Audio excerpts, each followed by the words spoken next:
तो नमस्कार साथियों, स्वागत है आपका आपके अपने यूट्यूब चैनल स्टडी विद नेमसा में। मैं आशा और कल्पना के साथ ऐसा कह रहा हूँगा कि आप सबकी पढ़ाई बहुत बेहतरीन चल रही होगी और जैसे कि हाफ ईयरली बहुत ही नज़दीक है और दूसरा अभी जो दौर भी चल रहा है वो भी प्रतियोगी परीक्षाओं का दौर चल रहा है और जो आगे आने वाला दौर है वो भी प्रतियोगी परीक्षाओं का ही है। क्योंकि साथियों हमें ऐसा लग रहा है कि अभी राजस्थान में भी 16वीं विधानसभा के चुनाव अगले साल है, तो हो सकता है चुनावी साल को लेकर सरकार कुछ न कुछ युवाओं के पक्ष में फैसला करे। खैर ये अलग बात है, लेकिन फिर भी मेरा कहने का दायित्व यही है कि हम सबकी पढ़ाई बहुत बेहतरीन चल रही है। ऐसी आशा और कल्पना के साथ हम आज की बात करते हैं। जैसा कि साथियों आपको दिखाई दे रहा होगा कि आज का हमारा जो टाइटल है, हमारा जो शीर्षक है कि मुद्रण क्रांति और आधुनिक दुनिया। तो इससे सबसे पहले यही है कि सबसे पहली चीज़ यही है कि मुद्रण क्रांति क्या है? हम उनके बारे में थोड़ा बहुत पढ़ेंगे। हम ये भी देखेंगे कि प्रारंभिक जो मानव था, उन्होंने किस प्रकार धीरे-धीरे विकास करके आज की किताबों के अंदर या हम सबको किताबों के अंदर पिरोया। तो यह कहने का मतलब है कि हम सबके सामने किताबों को प्रस्तुत किया। हम कभी कल्पना करते भी होंगे ऐसी कि क्या जिस समय मानव पैदा हुआ था, उस समय भी जैसी किताबें हमारे पास में है या जैसी किताबें हमारे आगे है, वैसी किताबें उनके साथ थी या नहीं थी? क्या ये कागज़ था या नहीं था? ऐसी कल्पनाएँ हमारे मन में ज़रूर ऐसे प्रश्न, ऐसी कल्पनाएँ, ऐसे विचार और ऐसे मतलब संकेत पैदा हो रहे होंगे। तो आज हम उन्हीं के बारे में बात करेंगे साथियों। चलिए साथियों बिना देरी किए आज हम अपने मुख्य टाइटल पर आते हैं। जैसा कि लिखा है मुद्रण क्रांति, तो मैं मुद्रण क्रांति की विकास गाथा को शुरू कर रहा हूँ या विकास यात्रा को बता रहा हूँ आप सबको। जैसे कि साथियों मैं बात कर रहा हूँ अभी एनसीईआरटी की। एनसीईआरटी कक्षा 10 में मुद्रण क्रांति के बारे में बहुत अच्छी बातें दे रखी है, लेकिन फिर भी अगर आप हिंदी साहित्य के विद्यार्थी हो तो हिंदी साहित्य कक्षा 11 और 12 में एक अलग से किताब दे रखी है जिनका नाम है अभिव्यक्ति और माध्यम। उसमें इनके लिए बहुत बेहतरीन दिया है, जैसे कि जो श्यामा चरण दुबे हैं, उनका एक इन शब्दों के ऊपर, मुद्रण के ऊपर एक बहुत बेहतरीन लेख लिखा है। अगर आपको मौका मिले तो पढ़ना उस लेख को। और जब मैं उस लेख को पढ़ता हूँ तब मुझे भी बड़ा अच्छा लगता है और बड़ा रोमांचकारी लगता है और हमें पता चलता है कि हमारा इतिहास कैसा रहा।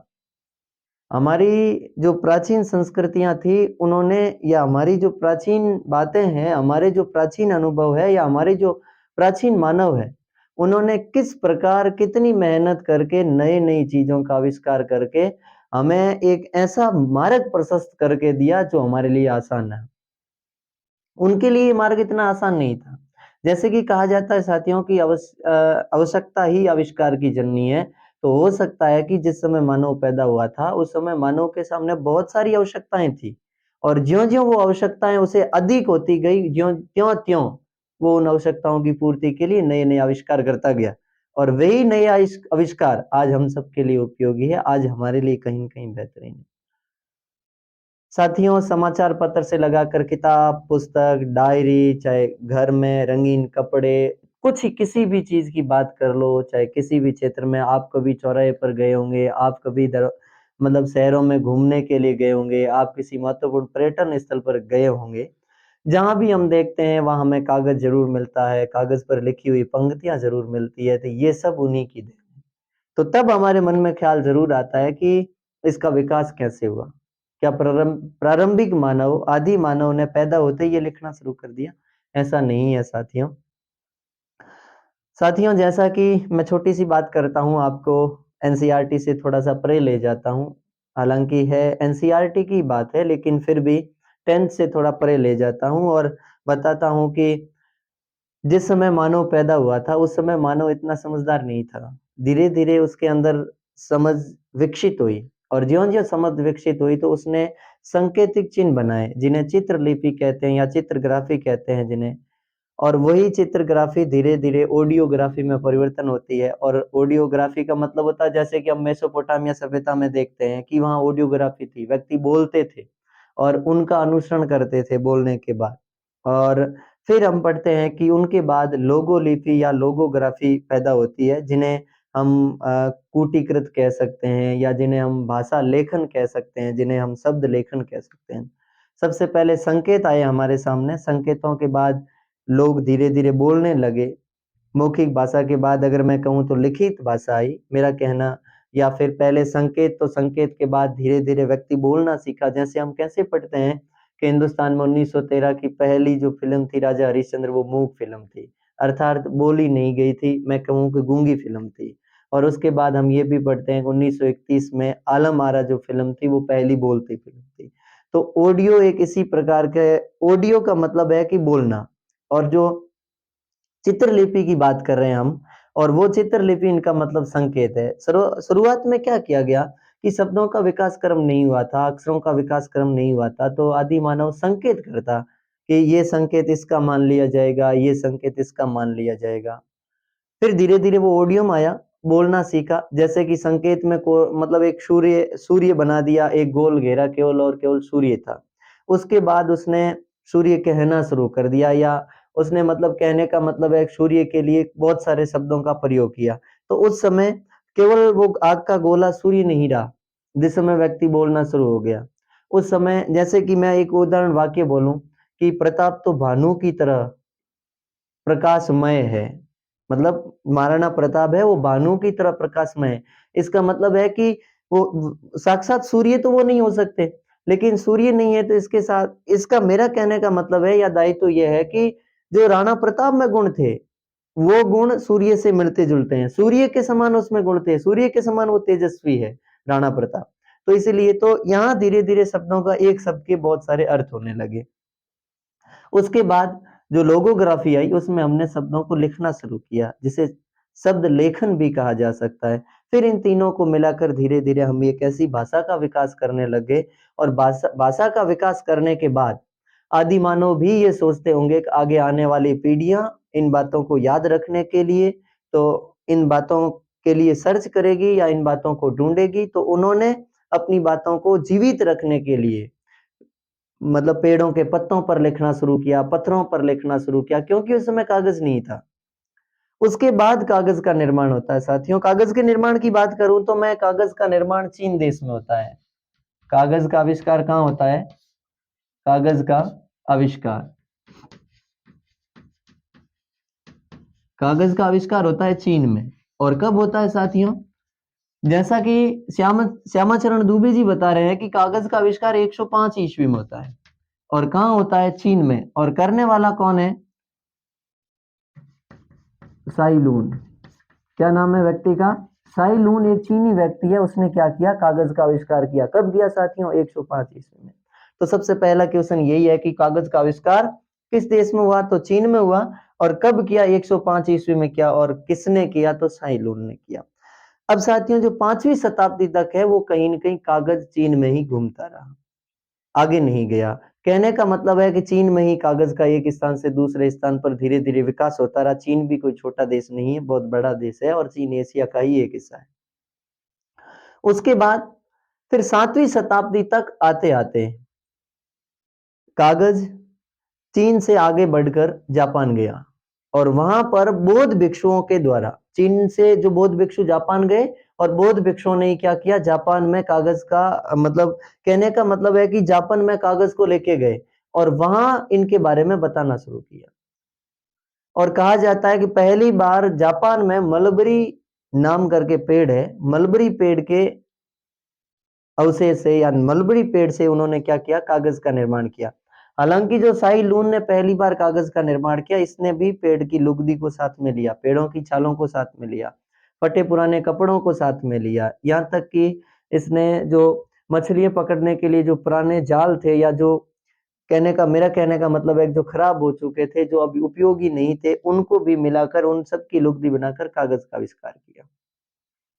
उसके बाद जिस समय 7वीं सदी में कागज जापान गया बौद्ध भिक्षुओं को के द्वारा, तो उन्हीं बौद्ध भिक्षुओं ने मलबरी के वृक्ष से कागज का निर्माण करना शुरू किया, और उन्होंने एक नई पद्धति अपनाई जिसे सांचे की पद्धति कहते हैं।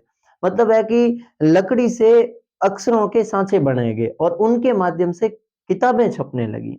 अगर मैं आपको बात करूं तो साथियों, उस समय की जापान की सम्राज्ञी, मतलब जापान की रानी, जिसका नाम है शोटोकू।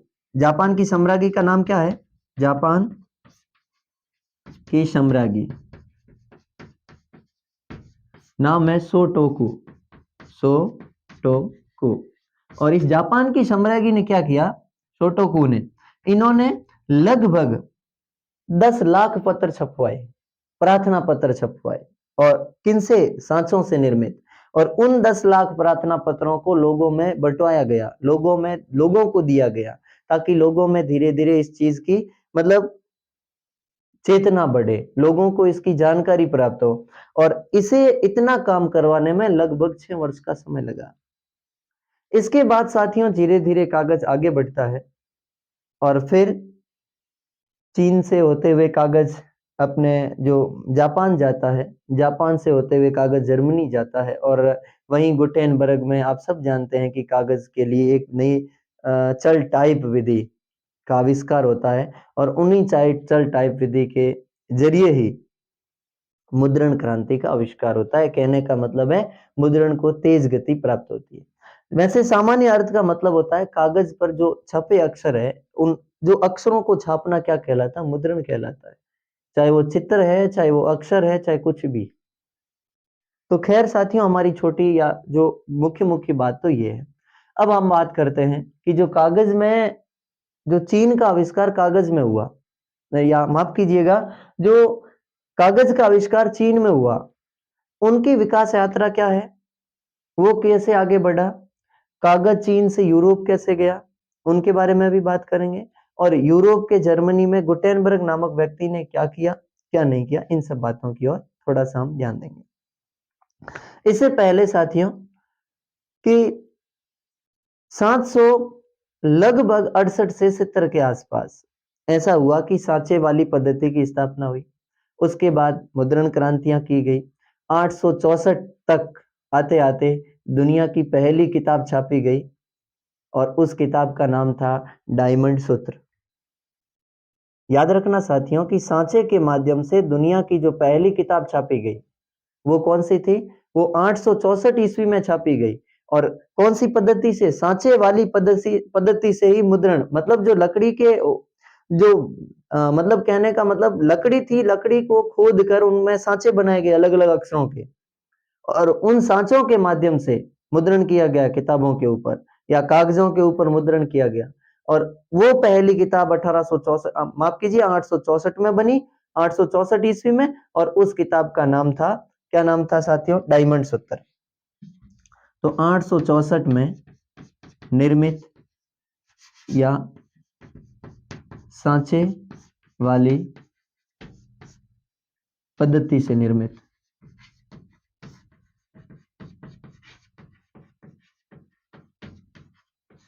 सांचे वाली पद्धति से निर्मित पहली पुस्तक, क्या नाम था, डायमंड सूत्र। डायमंड सूत्र, ये पहली किताब थी। ये बड़ी बात तो साथियों यहाँ है। तो आपको यहाँ याद करना है, कागज का आविष्कार चीन में 105 ईस्वी में और साई लून नाम करके व्यक्ति ने किया। जापान की साम्राज्ञी शोटोकू और जापान लेजा ने कागज को, इसके बाद 7वीं सदी में जापान गया था, 7वीं सदी में बौद्ध भिक्षुओं द्वारा, बौद्ध भिक्षुओं द्वारा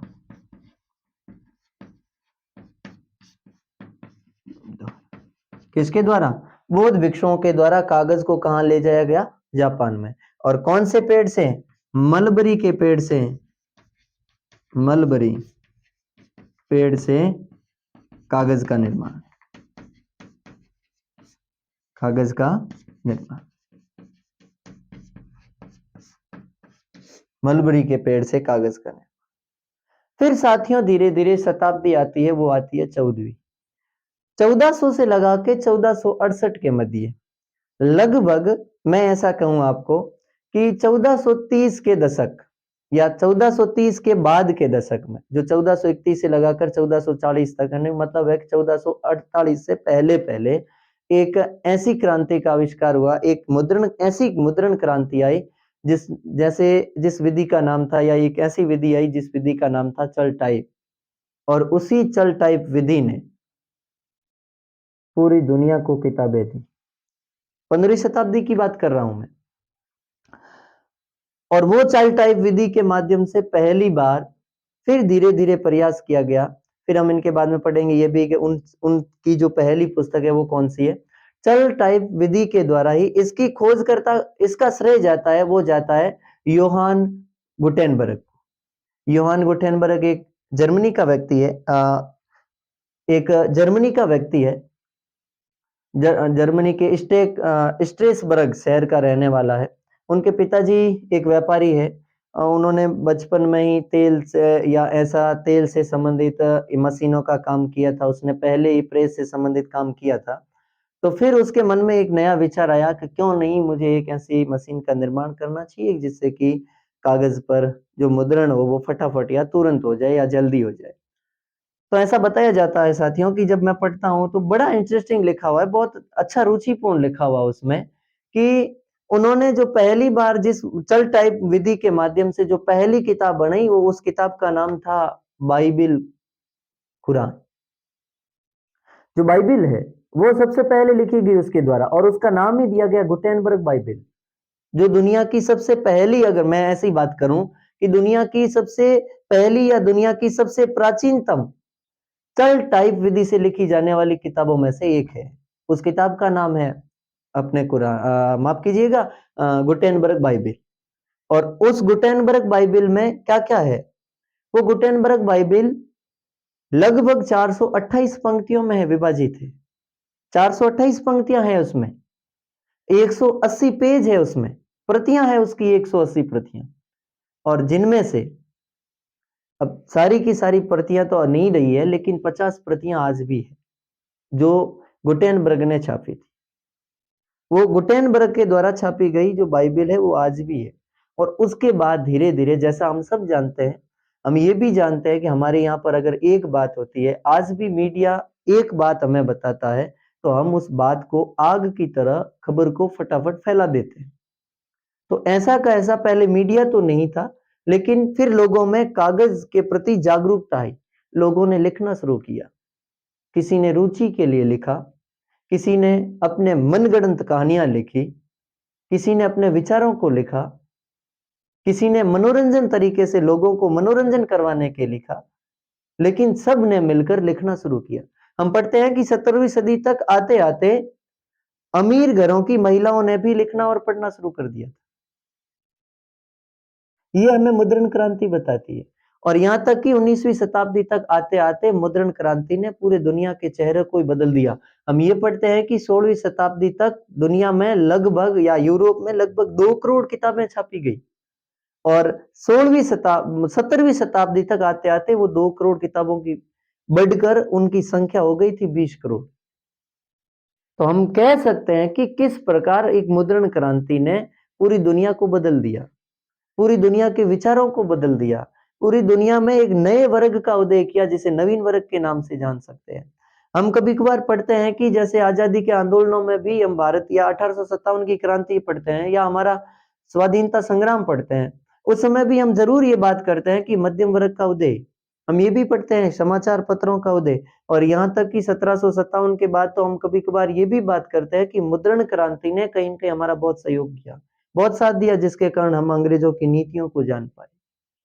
तो ये वो मुद्रण क्रांति ही है साथियों। इस प्रकार मुद्रण क्रांति आगे बढ़ती है और अपनी बातें लिखती है। जो विशेष बातें हैं वो हम लिखते हैं यहाँ पे और बात करते हैं उनके बारे में।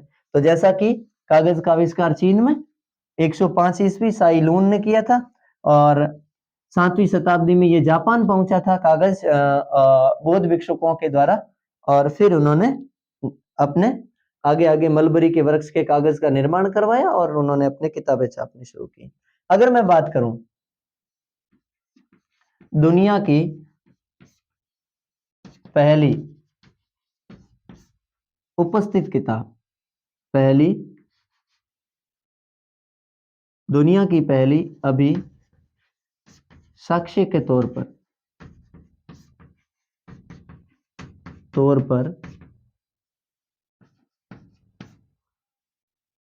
या दुनिया की पहली लिखो, इसकी बजाय ये लिखो दुनिया की सबसे प्राचीन लिखो। दुनिया की प्राचीन जो अभी साक्ष्य के तौर पर मौजूद है। मौजूद पुस्तक कौन सी है? ये साक्ष्य के तौर पर 13वीं सदी की है। 13वीं सदी की। कौन सी सदी की? 13वीं सदी की। और है कौन सी किताब का नाम क्या है साथियों? त्रिपिटका कोरियाना। किताब का नाम क्या है? त्रिपिटका कोरियाना। बौद्ध धर्म से संबंधित है यह किताब, और ये कोरिया में लिखी गई थी ये किताब। कौन सी पद्धति में लिखी गई? सांचे वाली पद्धति। सांचे पद्धति से मुद्रित। पद्धति से मुद्रित। कौन सी पद्धति से मुद्रित? सांचे पद्धति से। देखिएगा साथियों आगे, ये दुनिया की सबसे प्राचीनतम किताब में से एक है। और याद रखना साथियों, इस पुस्तक को, ये जो त्रिपिटका कोरियाना है, इस पुस्तक को यूनेस्को ने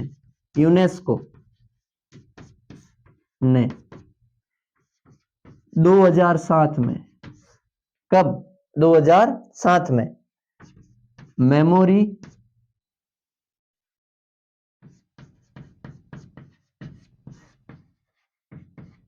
ऑफ द रजिस्टर,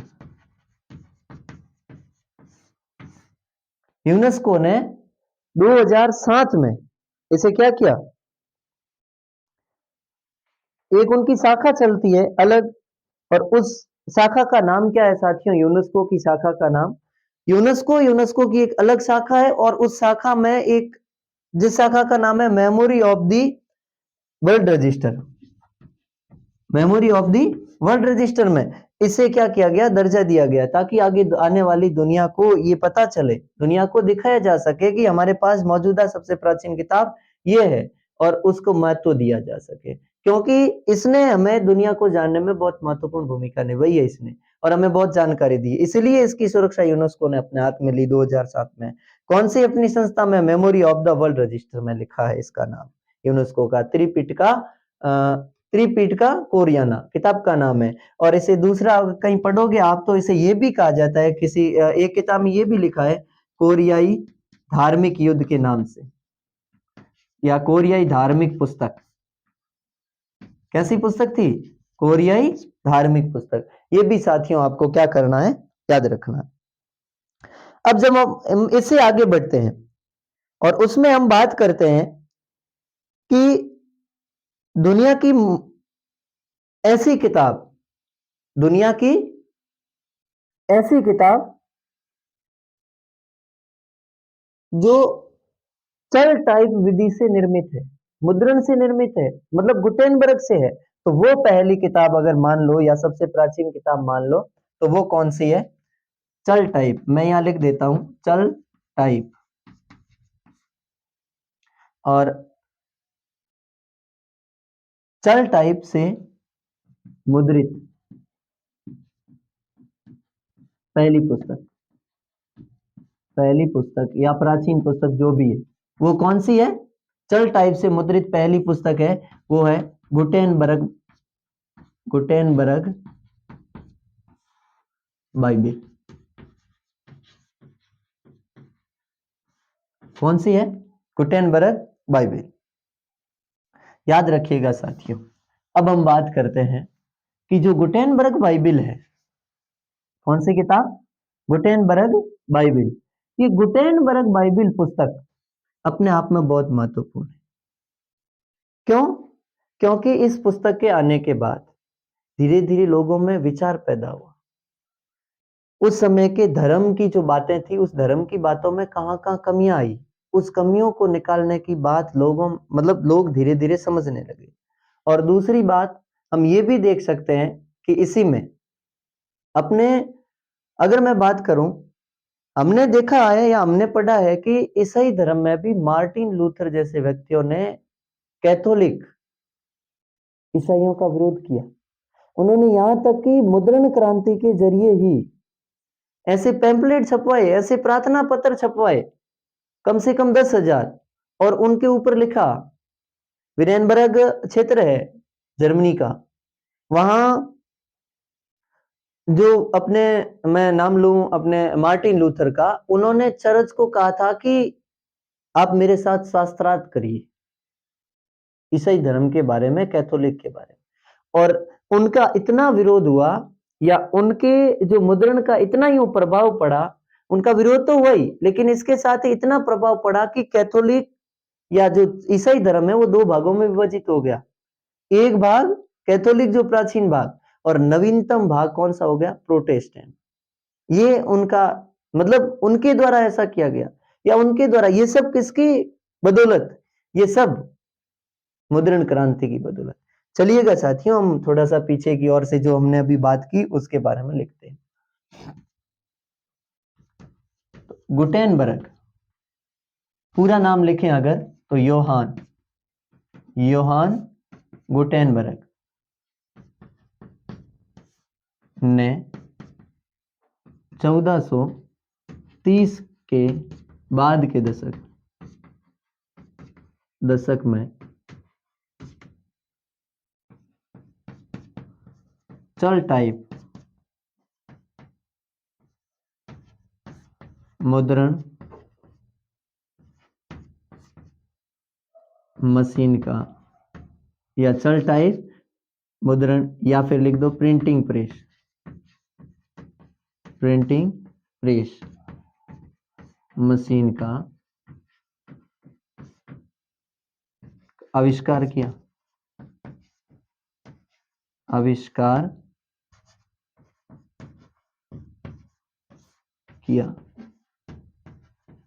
ठीक है साथियों, ये फिर, और इसके द्वारा ही, या चल टाइप विधि से इनके द्वारा ही, गुटेनबर्ग के द्वारा ही लिखी गई।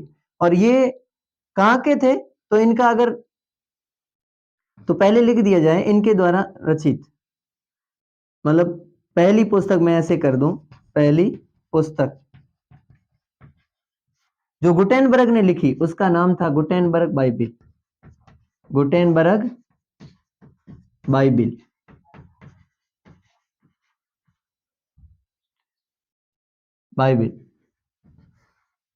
और गुटेनबर्ग बाइबिल कितनी प्रतियां हैं इसकी? 180 प्रतियां, 180 प्रतियों में। और इसमें कितनी पंक्तियां हैं साथियों? तो 428 पंक्ति।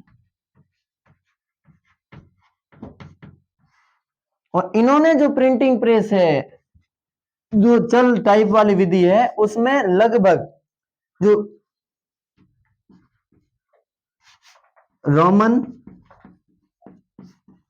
भाषा के 26 वर्णों के सांचों को तैयार किया। किसको तैयार किया? सांचों को। और ये रोमन भाषा के कितने? 26। हम कहते हैं कि अंग्रेजी की लिपि कौन सी है? कि रोमन है, तो रोमन में 26 वर्ण है, ए से लगाकर जेड तक। इन सब के सांचे तैयार किया किसने? गुटेनबर्ग ने। और जो गुटेनबर्ग ने 180 प्रतियां जो छापी थी, उसमें समय लगा था 3 वर्ष। जो उस समय छपाई, उस समय जो किताबें, अन्य किताबें छप रही थी, उनमें से सबसे कम ये वर्ष था। मतलब इतने कम समय में ये इतना हुआ। अब धीरे धीरे साथियों की, ये भी समय बहुत ज्यादा था, उनको इस समय को भी कम करना था। तो ज्यो ज्यो आगे व्यक्ति आते गए, बढ़ते गए, और इन्होंने जो इनकी जो योहान गुटेन, क्या इन्होंने दिया, तो सबके सांचों अलग अलग जो हिस्से उनके शब्दों के लोग अपनी रुचि चित्र भी उनके ऊपर। तो याद कर लेना, पहली पुस्तक जो गुटेनबर्ग द्वारा लिखी गई थी वो गुटेनबर्ग बाइबिल है। 180 प्रतियों में लिखी गई थी, जिसमें से 428 पंक्तियां टोटल थी। उसमें 3 वर्ष का समय लगा इसे बनाने के लिए, या इसके निर्माण में। और 180 में से 50 पंक्तियां आज भी है। और एक साथियों याद करना कि इसे 2001 में, कब? 2001 में, जैसा कि अभी हम पिछले अपने पीछे पढ़ रहे थे कि 2007 में, जो मैं बात करूं कि जो पहली बार त्रिपिटका जो ग्रंथ था, या त्रिपिटका जो पुस्तक थी कोरियाना, उसे 2001 में क्या कर दिया गया? यूनेस्को ने शामिल करते हुए, या यूनेस्को ने अपने कौन से रजिस्टर में शामिल कर दिया? जो वर्ल्ड रजिस्टर है उनका, उनमें क्या कर दिया? उन्होंने सम्मिलित कर दिया। ऐसा करके इस किताब को भी सुरक्षित रखने के लिए 2001 में इसे भी क्या कर दिया, सुरक्षित कर दिया। तो ये भी साथियों थोड़ा याद रखना। तो ये योहान गुटेनबर्ग है, 1430 के बाद के दशक में चल टाइप विधि या प्रिंटिंग प्रेस का आविष्कार करता है। और ये कहाँ का था, तो ये याद कर लेना साथियों, ये स्ट्रेसबर्ग का था। कहाँ का था, स्ट्रेसबर्ग का। अगर आपको पूछ ले योहान गुटेनबर्ग पर टिप्पणी करने की, तो ये एक व्यापारी था। इनके पिताजी व्यापारी थे। ये स्ट्रेसबर्ग में गरीब परिवार से जन्मा था ये भी, लेकिन तेल है ऐसा काम करके, या जो प्रिंटिंग का काम या प्रेस का काम इससे पहले देखा हुआ था, इसने काम भी किया था और इसके मन में रुचि जगी नहीं। और उसी रुचि ने कहीं न कहीं इसके मन में ये भाव पैदा करवा दिए कि मुझे भी क्या करनी है, प्रिंटिंग प्रेस मशीन या प्रिंटिंग प्रेस तैयार करनी है। और उसी प्रिंटिंग प्रेस ने इस दुनिया के कायाकल्प को ही क्या कर दिया, बदल दिया। जैसा कि हम ये पढ़ते हैं कि 16वीं शताब्दी या 17वीं शताब्दी तक आते-आते महिलाएं भी इन चीजों को पढ़ने लगी। अब साथियों ये हुआ, जैसे कि हमने पढ़ा कि कागज कहाँ से, पहले चीन से कहाँ गया कागज, चीन के बाद कागज गया है अपने जापान में। अब हम बढ़ेंगे कि कागज तो आ गया, लेकिन कागज यूरोप में कैसे पहुंचा, कागज को कहां पहुंचाना, यूरोप में। तो साथियों एक चीन का यात्री है, चीनी यात्री, इटली का है, चीन गया था यात्रा करने के लिए, नाम था मार्को पोलो। 1495, माफ कीजिए 1295 में मार्को पोलो क्या करता है, चीन की यात्रा करता है। इटली का यात्री है, इटालियन है वो, और वहां क्या करता है, यात्रा करता है और वहां के कागज के आविष्कार के बारे में जानकारी प्राप्त करता है, चीनी सभ्यता के बारे में जानकारी प्राप्त करता है, चीन की जो रहन सहन या उनकी जो स्थिति, उनकी संस्कृति है, उनके बारे में जानकारी प्राप्त करता है। और फिर आता है इटली में, इटालियन में, और वहां आकर 1295 में जब वो वहां आता है वापस चीन से, कहा, अपने देश में, और फिर वो अपनी बात का क्या करता है, आगे से आगे लोगों को बताता है कि वहां ऐसा ऐसा है। और उसके जरिए इन बातों को सुनते हुए ही गुटेनबर्ग ने ऐसा किया। तो याद करना कि इटली का वो कौन सा व्यक्ति है जिसने कागज की आविष्कार या कागज की बात को यूरोप तक पहुंचाने का कार्य किया, तो वो इटली का व्यक्ति है जिसका नाम क्या है, मार्को पोलो। और मार्को पोलो ने चीन की यात्रा करके लोगों को ऐसा बताया। फिर आगे पढ़ते हैं, तो याद कर लेना मार्को पोलो भी। अब इसके बाद फिर क्या है साथियों कि ज्यों ही कागज का आविष्कार हुआ, आगे बढ़ते गए, किताबें छपने लगी, लोग पढ़ने लगे, लोग समझदार होने लगे, लोग के विचारों में भी परिवर्तनता आ गई, लोगों के भावों में भी सुधार आए, और लोगों के सामने वास्तविकता आने लगी। और ये वास्तविकता ही लोगों के भावनाओं को परिवर्तन का सबसे बड़ा कारण था। अब लोगों के मन में वहां के धर्म के बारे में बातें आने लगी, जैसा कि अभी हम बात कर रहे थे।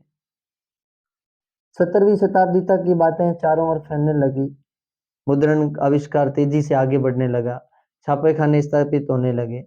एक मैं बात करूं, एक जिगजी नाम करके एक किताब और पुस्तक है, उसे भी अगर मुद्रण क्रांति की सबसे पहली पुस्तकों में या सबसे प्राचीन पुस्तकों में से एक गिना जाए तो भी कोई अतिशयोक्ति नहीं है। और उसमें भी अपने उस समय की बातें लिखी गई है, उस समय क्या घटनाएं थी। और जो जिगजी किताब है, अगर मैं यहाँ लिखूं, ये ऐसा लिखा जाता है जिगजी, इस पुस्तक में लगभग 150 बौद्ध भिक्षुओं के बारे में जानकारी मिलती है।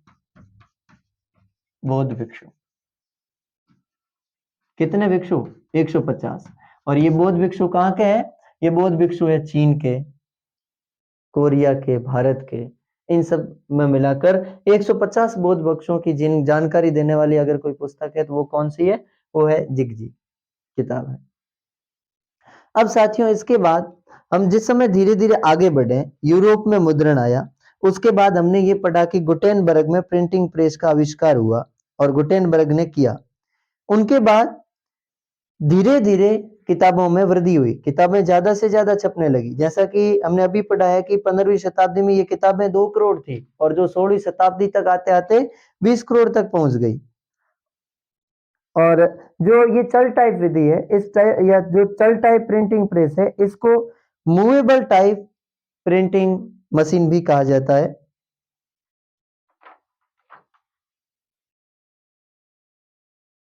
अब जो नया पाठक वर्ग पैदा हुआ, क्योंकि ज्यादा से ज्यादा किताबें छपने लगी तो नया पाठक वर्ग पैदा हुआ। तो अभी तक पाठक वर्ग केवल और केवल क्या करता था, लोगों की बातों को सुनता था, फिर उनके विचारों को ग्रहण करता था। जैसे कि हम कह सकते हैं गाथा गीत। गाथा गीत उन्हें कहते हैं कि ऐसे लोकगीत जिसके ऐतिहासिक आख्यान हो, उनको गाया जाए या उनको सुनाया जाए, ये गाथा गीत कहलाते हैं। उनके माध्यम से लोग अपने विचारों को एक दूसरे पर क्या कर रहे थे, एक दूसरे को आदान प्रदान कर रहे थे। और उन एक दूसरे मतलब गाथा गीतों के माध्यम से अपने विचारों को एक दूसरे को आदान प्रदान करते, और इस प्रकार अपने मुद्रण संस्कृति को या अपने भावों को, अपने विचारों को, या अपने जो प्राचीन पीढ़ी की बातें हैं या अपनी संस्कृति को आगे धीरे धीरे बनाए रखते थे। आज भी हम पढ़ते हैं ना, जनजातियां अपने प्राचीन बातों को आज भी नहीं भूल रही है। कहीं न कहीं हम ऐसा पढ़ते हैं आदि मानव जंगलों में रहता था, तो हम सब आदि मानव की ही तो वंशज है, अलग नहीं है। लेकिन कुछ ने नए कहने का मतलब है आविष्कारों को अपनाते हुए, विज्ञान वर्ग को स्वीकार करते हुए, कहने का मतलब है जागृति के साथ, उत्थान के साथ आगे बढ़ गए। और कुछ अपनी संस्कृति को भूलने का या अपनी संस्कृति को छोड़ने का उन्होंने नहीं सोचा, तो वे आज भी जंगलों में रहते हैं। हम बहुत सारी राजस्थान में या हिंदुस्तान में बहुत सारी ऐसी जनजातियों के बारे में पढ़ते हैं जो आज भी जंगलों में रहती है। जैसे कि हम कंजर जैसी जनजातियों के बारे में बात करें तो उनका तो वास्तविकता में ये बताऊं जाऊं या अगर मैं जिस समय उनके बारे में पढ़ूं तो मुझे ऐसा लगता है कि कंजर जनजाति आज भी ये काम करती है। उनका मुख्य व्यवसाय ये है लूटना, उत्पात मचाना, अशांति फैलाना। तो और वे इन चीजों में भगवान की आज्ञा से ऐसा करते हैं, और वे ये भी सोचते हैं कि ये हमारे लिए बहुत महत्वपूर्ण है। और वे कहते हैं कि हम अगर ये काम नहीं करेंगे तो और करेगा कौन। और वे इन कामों में अपने आप को प्रसन्न महसूस करते हैं, अपने आप को अच्छा बताते हैं। अब हम इस बात को अगर आगे बढ़ाएं तो फिर इसने क्या किया, लोगों के मन में विचार, अच्छे विचार किए। और ज्यों ही जो बाइबिल आई गुटेनबर्ग की, उसके बाद मार्टिन लूथर जैसे व्यक्तियों ने, जैसे धार्मिक सुधारकों ने, उनको पता चला कि इससे पहले क्या हुआ था कि एक पैम्पलेट छापे गए थे वहां के लोगों के द्वारा, और कहा गया था कि जो व्यक्ति इन पैम्पलेटों को जितना महंगा खरीदेगा या जितना ज्यादा खरीदेगा, उसके पाप मुक्त हो जाएंगे। इन सब का विरोध किया था किसने? मार्टिन लूथर ने। और इनके विरोध में मार्टिन लूथर ने कहा था कि ऐसा मत करो। मार्टिन लूथर ने प्रतियां छपवाई वापस, और उसने कहा कि आप ऐसा मत करो, ये गलत है, ये सही नहीं है। उन्होंने कैथोलिक चर्च की आलोचना की, और जिसके कारण कैथोलिक चर्च क्या हो गए, उनके विरोध में आ गए। उन्होंने विटेनबर्ग के गिरजाघर के सामने एक प्रति लटकाई, एक पैम्पलेट लटकाया, और उनके ऊपर लिखा हुआ था कि मैं चर्च से शास्त्रार्थ करना चाहता हूं। ये मार्टिन लूथर की बात है। विटेनबर्ग का एक गिरजाघर था, गिरजाघर के सामने उन्होंने एक पर्चा लटकाया, लगभग 95 स्थितियां छपवाई उन्होंने, और उनके माध्यम से उन्होंने ऐसा किया, विरोध किया उस समय के धर्म का, जो बात या उस समय के धर्म की जो कुरीतियां थी, जो धर्म में बुरी बातें थी, जो उनको ठीक नहीं लग रही थी, उनका विरोध किया उन्होंने। और किन के माध्यम से? उन 95 स्थितियों के माध्यम से। और उनमें से एक पर्चा कहाँ रखवाया गया या कहाँ लटकाया गया? एक पर्चा, वो एक पर्चा लटकाया गया था अपने विटेनबर्ग के गिरजाघर के आगे, और उसमें यह कहा गया कि मार्टिन लूथर खुद लिखता है कि मैं क्या करना चाहता हूं, शास्त्रार्थ करना चाहता हूं चरस से। और उसी समय ईसाई धर्म दो गुटों में बंटता है, जिसका एक गुट का नाम तो क्या होता है, या मैं ये कहूं कि दो पंथों में बंट जाता है, और उस दूसरे पंथ का नाम होता है वो प्रोटेस्टेंट।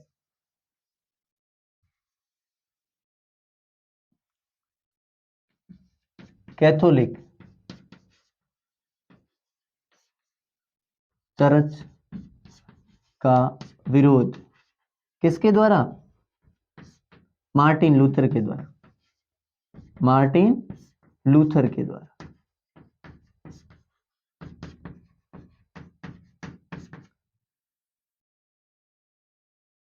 ईसाई धर्म का विभाजन। ईसाई धर्म में अलग अलग पंथ, अलग दो पंथ, और उनमें कैथोलिक तो पहले था ही, जो कैथोलिक चर्च तो चल ही रहा था, कैथोलिक, और दूसरा था वो प्रोटेस्टेंट।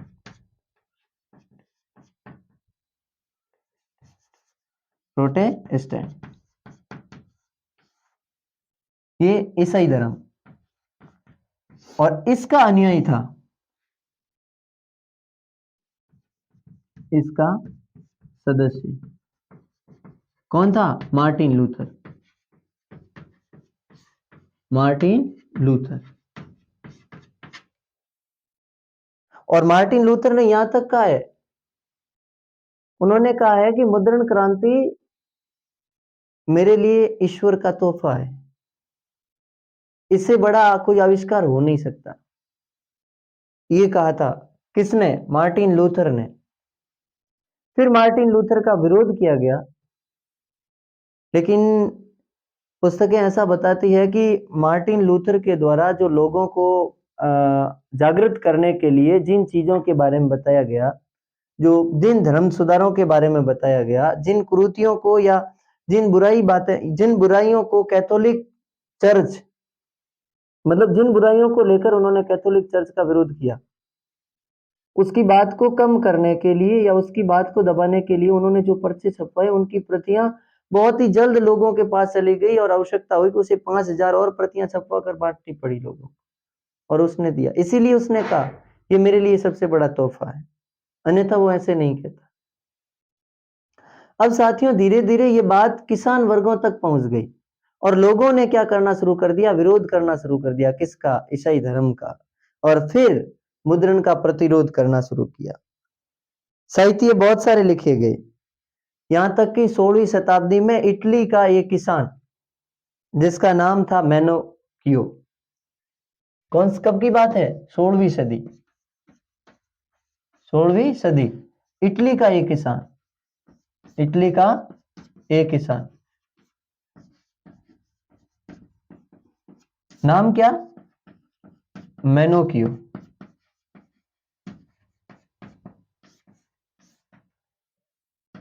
इसने और ईसाई धर्म की जो बहुत सारी आलोचनाएं की इन्होंने, ईसाई धर्म की तत्कालीन धार्मिक स्थितियों की बहुत सारी आलोचनाएं की। इसे 2 बार पकड़ा गया और आखिरकार इसे मार दिया गया कैथोलिक चर्च के लोगों के द्वारा। किसे? मैनोकियो को। कहां का किसान था? इटली का। कब की बात है? 16वीं शताब्दी। तो ये सब अब हमारे मन में ये विचार आता है कि इनको इनके बारे में कैसे पता चला कि इन्होंने धार्मिक आलोचना क्यों की या धर्म की आलोचना क्यों की? क्योंकि इनको मुद्रण से पता चल गया था कि इस धर्म में ये कमी, और इसलिए इन्होंने क्या किया? धर्म या धार्मिक आलोचना करनी शुरू की लोगों ने। ये एक व्यक्ति नहीं थे, बहुत सारे लोग व्यक्ति थे, बहुत सारे व्यक्तियों को दबाया गया था उस समय, और जिनमें से एक थे कौन? मैनोकियो। और मैनोकियो को क्या कर दिया गया? मार दिया गया। ये भी हमें घटना याद होनी चाहिए कि किस प्रकार इन्होंने ये प्रतिरोध किया, और जो इनको जो मारने वाली जो संस्था थी, जिनका नाम था इंक्विजिशन, इनको जो जिस संस्था के द्वारा इन्हें प्रताड़ित किया जाता था, मतलब कैथोलिक चर्च का जो विरोध कर रहे थे, उन लोगों को दबाने के लिए एक संस्था थी, उन संस्था का नाम था इंक्विजिशन,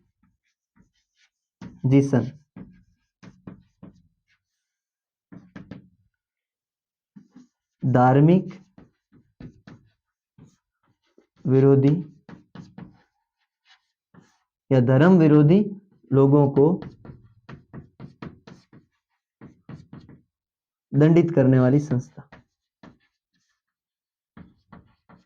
करने वाली संस्था।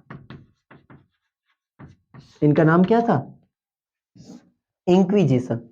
और इस संस्था के माध्यम से इनको क्या जाता था? लोगों को दंडित किया जाता। तो जैसा कि साथियों, आज हम अपनी बात में इतनी ही बात करेंगे, आगे हम अपने अगले एपिसोड में बात करेंगे। लेकिन हम जरूर देखें तो हमने बात की है किस प्रकार सांकेतिक भाषा धीरे धीरे आगे बढ़ती हुई पत्थरों से या पत्थरों पर लिखाई शुरू की, हमने पेड़ों के पत्तों पर लिखाई शुरू की, हमने धातुओं पर, और उसके बाद हम यहाँ तक पढ़ते हैं कागज का आविष्कार चीन से होते होते यूरोप में कागज आता है और वहीं से गुटेनबर्ग नामक व्यक्ति ने पूरी दुनिया के इतिहास को ही बदल देता है। और फिर सबसे प्राचीन धर्म, जैसे कि हम बात करें ईसाई, यूरोप का धर्म है। और ईसाई धर्म में या ईसाई धर्म की जो कैथोलिक चर्च है, वहाँ कौन कौन से उनकी लोगों के द्वारा, वहाँ की बुराइयों की लोगों के द्वारा आलोचनाएं की गई, जिनमें सबसे महत्वपूर्ण है कौन? अपने मार्टिन लूथर। और इससे पहले यूरोप में लाने का श्रेय अगर किसी व्यक्ति को दें तो वो किसे देंगे? मार्को पोलो को। मार्को पोलो ने चीन की यात्रा की, चीन में रहा, चीन में घूमा, चीन की संस्कृति और सभ्यता को देखा, वहां की कागज निर्माण की पद्धति को देखा, कागज बनाने की विधि को देखा, मुद्रण की विधि को देखा। और 1295 वो वापस आकर इटली का था वो मार्को पोलो, और इतावली भाषा के जरिए उन्होंने लोगों को बताया कि ऐसा ऐसा हो रहा है। और उनसे आगे प्रेरणा लेते हुए गुटेनबर्ग नामक व्यक्ति ने, योहान गुटेनबर्ग, जो स्ट्रेसबर्ग का एक निवासी है, इटली, माफ कीजिए, जर्मनी का एक व्यापारी का बेटा है, उसने इतनी बड़ी काम, मतलब इतना बड़ा मुद्रण में अपना सहयोग किया कि उन्होंने प्रिंटिंग प्रेस की आविष्कार कर दिया। और उनके माध्यम से फिर धीरे धीरे बहुत सारे छापेखाने लगते हैं। इन छापाखानों के बारे में, कहाँ छापाखाना, पहला छापाखाना खोला गया और उनमें क्या हुआ क्या नहीं हुआ, इनके बारे में हम अपने अगले पीरियड में पढ़ेंगे या अगले एपिसोड में पढ़ेंगे। तब तक के लिए नमस्कार, धन्यवाद।